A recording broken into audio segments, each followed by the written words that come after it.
It grows and evolves, and I don't know. I mean, are you guys happy with it? That's all. Well, I mean, Yvonne, Sarah got to smile a lot more in the last few episodes of the season than she had in the previous few years combined. So how was that? Well, I have to say, I was very excited. Oh, this is really loud. Is it? Okay, yeah. I was very excited to be sort of finally part of some of the happy stuff and some of the comic moments of the show. Yeah, I loved it. And there's probably going to be more of that this season, I hope. Please. There's no comment. But Chuck and Sarah are a couple this year. You know, we've learned about putting people in between Chuck and Sarah.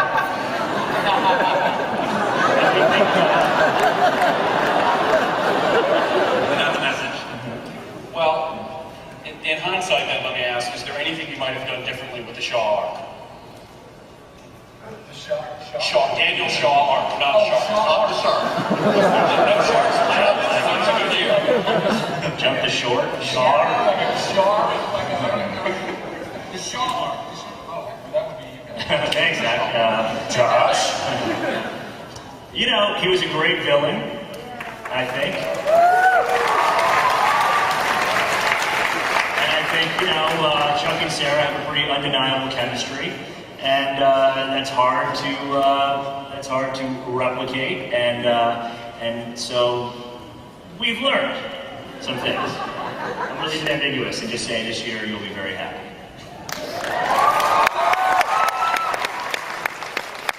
Well, speaking of undeniable chemistry, yes, we were all happy to have Chuck and Sarah together, but there was another couple that got together this season that we like seeing even more, and I'm of course referring to John and Morgan.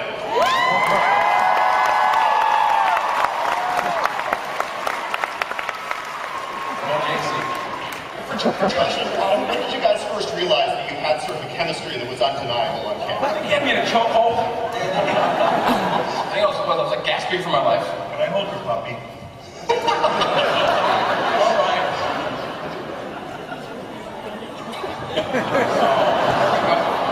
You asking the questions now, Baldwin? Have you taken charge of this panel?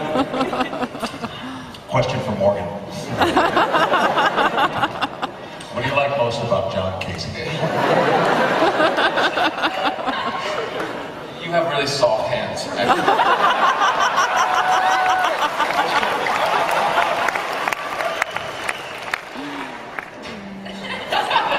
Now, I'm really looking forward to this guy because it's a trick for the cinematographer to set it up so.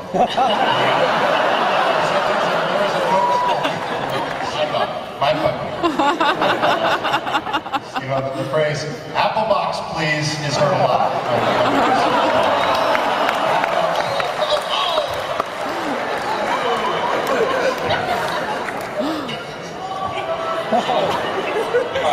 Well, Josh, this was a really great year for Morgan overall. He got together with Karina, he found out Chuck's secret, he became a spy, he broke his thumbs, he blew up the Bymore. How was that for you to play? It was amazing. It was so much fun. It was, fun. I was waiting since the pilot. Okay, ready? Bye now. But the biggest thing for me was that from season 2 to season 3, I never heard the end of it from Ryan McPartlin about how he was, I'm a spy now. What you doing, bro?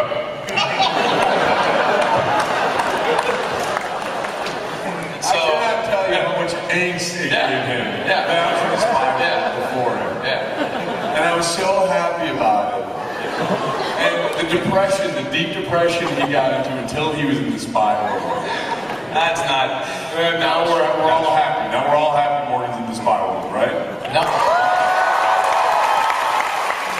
And I'm happy that I'm out because, to be honest, Captain Awesome couldn't take it. He's got this bit that he does where we have this sort of mimicry going on, and I'll catch him at it. It's hilarious. I'll be doing like a loading of a gun, and he'll do it just a little off. Yeah. Yes. Repeat here. Now, for Adam, we're used to John Casey hard ass, and we're accustomed to seeing him in a certain mode. But this year, you found out you had a daughter. It was the softer side of the character. What was it like to play that side of Casey? It was shocking because she beat me up. I get beat up a lot by girls, pretty girls. This one beat me up. I got beat up by a girl in Serenity a couple of times.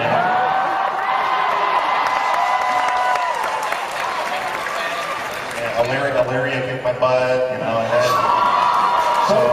Fourth season of Chuck, and we're still hearing about Baldwin's little show.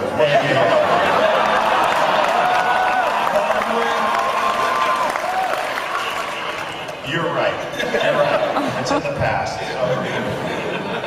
I'm looking forward to working with her very much because she's a wonderful actress, McKenna, and she plays Alex Jr. Yeah. So, Josh and Chris, how do you decide who's going to find out the secret and when? Was there a plan laid out, or just sort of every now and then it occurs to you, we should do this again? No, it's something that it's a huge part of the show and attention of the show. We actually took it pretty far. When you don't know if you're coming back or not every year, you don't want to ever feel like you left anything. You didn't put it all out on the table. So obviously, at the end of every year, we're not sure, and we took it pretty far at the end of last season in terms of even Ellie discovering the secret. But I think, we were able to buy it back, and now there's a real tension in the relationship between Chuck and Ellie because he's promised her he won't be a spy, but at the same time, he's got to find Mom. And so that's something that's going to be, a big part of their dynamic. But we track it out very, very closely, and it's something that, we figure Jeff will be the last to know. That much we can promise.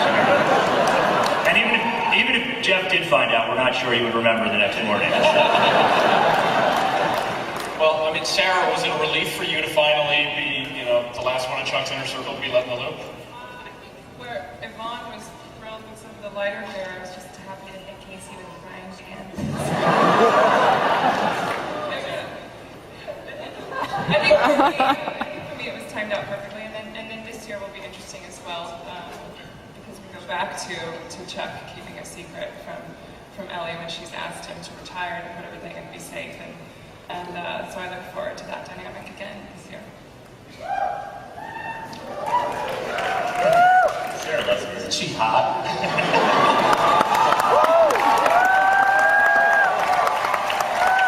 I know the color of my dress. Thank you, Zach. So one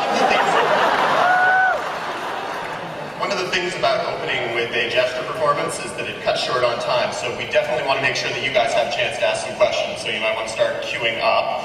And while you're doing that, I hear that Mr. Schwartz has something he wants to tell you. Oh, yes. All right. Under 50 of your seats is something as a certificate for the fan art created poster signed by the cast and producers. So check under your seats. 50 of you have the magic ticket, and you can redeem it at the Warner Brothers booth. Under 50 other seats, there are bear traps.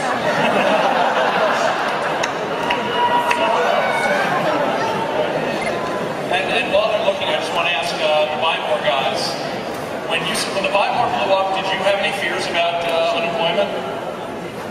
Yes.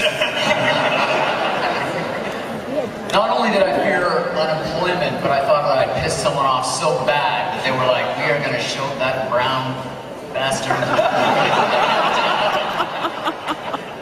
We're going to burn his role to the ground. And Krinsky's like, why me? You took me down. I'll take everybody down. Everybody's coming down. You want to see a blaze of glory? Yeah, I'll show you a blaze of glory. Josh and Chris, can you tell us quickly what to expect from the Bymore game this season? Well, we had an idea of doing like a spin-off series of Jeffster on the Lamb. The idea that they had to like pack their provisions on the run, and for some reason Jeff only brought a loofah. And they're like playing gigs at the Whisper Lounge at the Holiday Inn for change, and no doubt Lester's hooking. But needless to say, these guys are a huge part of the show, and we can promise you they will be back.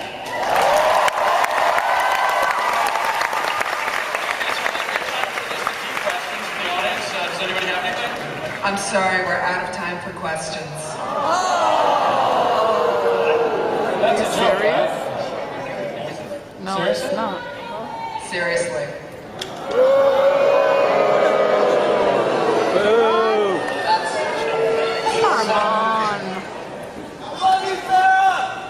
What a Chuck movie.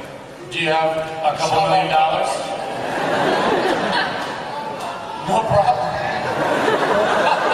Just pass the bucket.